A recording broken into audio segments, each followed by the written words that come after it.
Förhållta dit om tonliga kappingar som X-Factor, Grand Prix, i stjärnor för en afton och så vidare. Ska jag börja? Ja, gör så. Nej, jag har till utmarska. Till kappingar som får folk fram och ljus som ganska ångat att komma annars.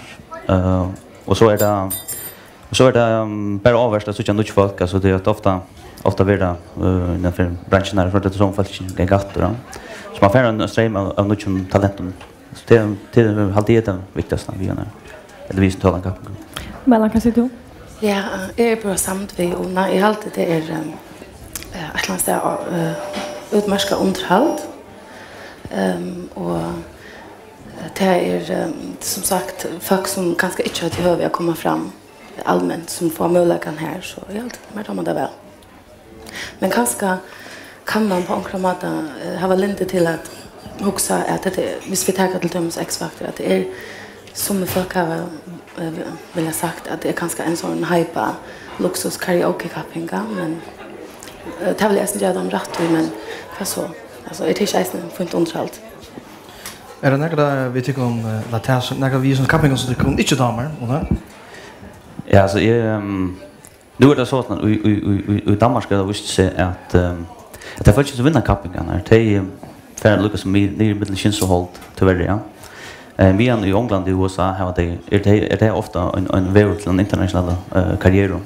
Jag vet inte hur det är, men det är så det som vi alltid har syndarliga vi som kappingen i Danmark särskilt att här har det har haft näck tonaliga folk som har vunnit i kappingen men det blir liksom väck i Meltron.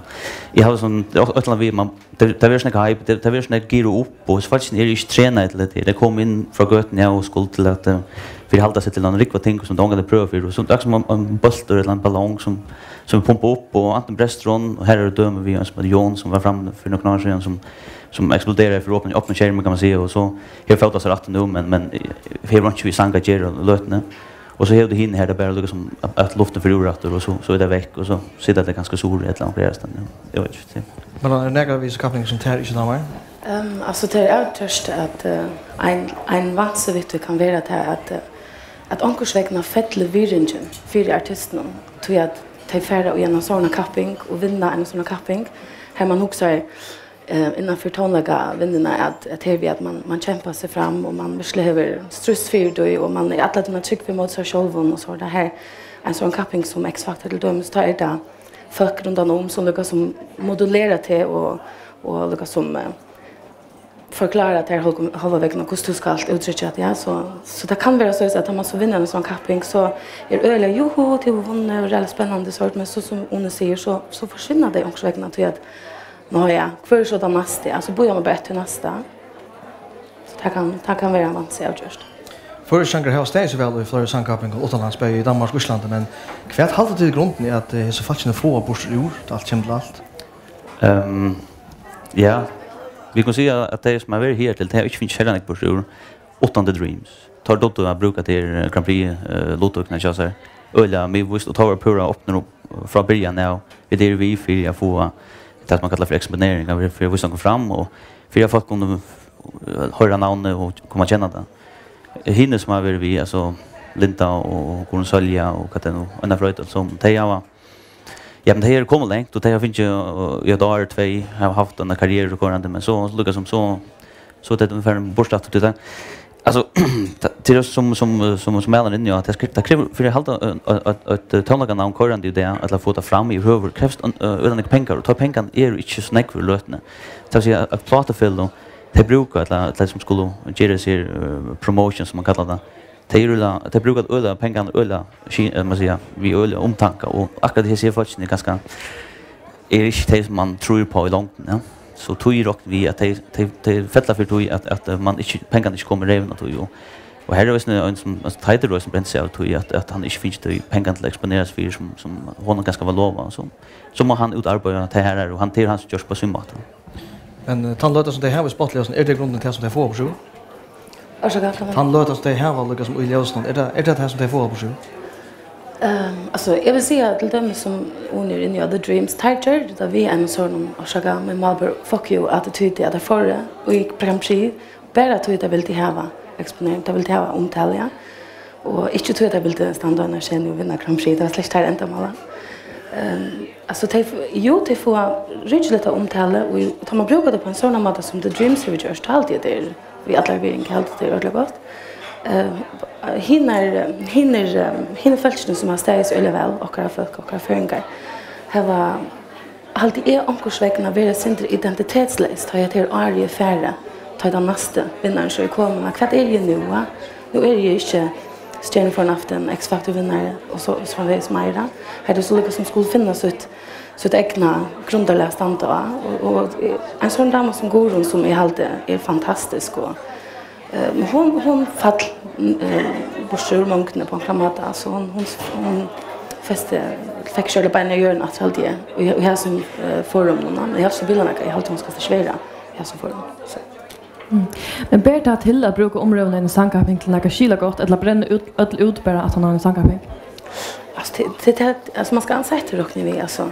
Ja, alltså det är alltid till dömes det som Anna har gjort. Alltså är alltid det att hon rycker ut är faktiskt det som är henne kan man säga henne plus. Alltså det som hon för att kunna köra vidare på.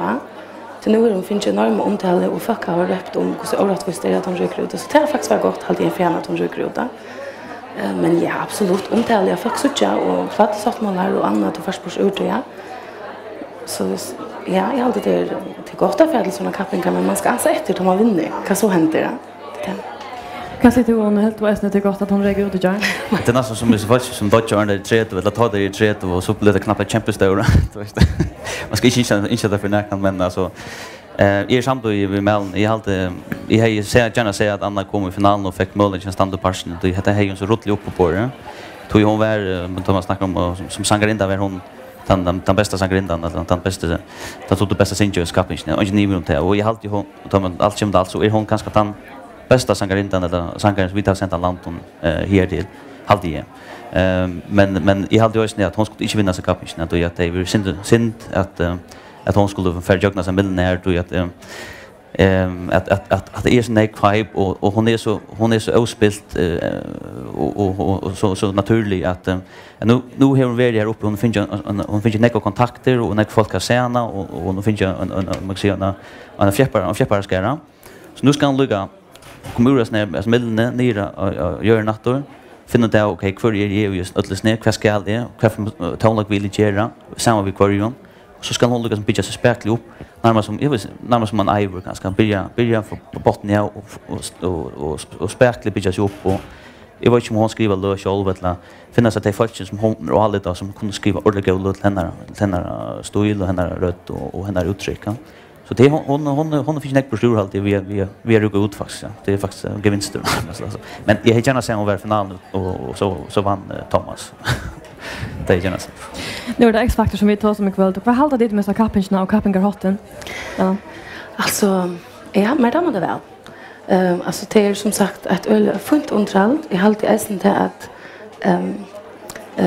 det börjar lukka som vi är sån här upptaggrund. Någon här det är 100% domare som är jag kvart släpper jag nalare och kanske trubbeln vi kappingar som helt det kvart är det för kriterier vi kan gå ut från alltså kvart kommer ut alltså är det handverket då det rent tekniskt väl eller det uttrycket är det autenticiteten eller är det unikt eller vad X-Factor ger öle stora rum till domarna till kvart är X-Factor till så diffust fyrbrikt ja så och tar man också väl att det så kommer in så för att här är en folk som ställer upp till uppdrag som syns ordentligt väl men det här var något som inte akkurat det som domarna det räcker inte att domarna på kramata men det så tar vi så kommer till liveshowen så är det publikum åhörarna som avgör det 100% till lucka 2 det sista som vi såg i jar till dem så Remi måtte göra och kvinnan så innan han vill ta ut det så I halde det Oxvägna är också spännande men det blir öliga negativa känsloborna spela nekvo på känslor och det är simpelt så förfärligt nu Louis det handlar om och det är det inte platt på en kramata men alltså vi älskar det vi tittar kväll efter då jag lukar väl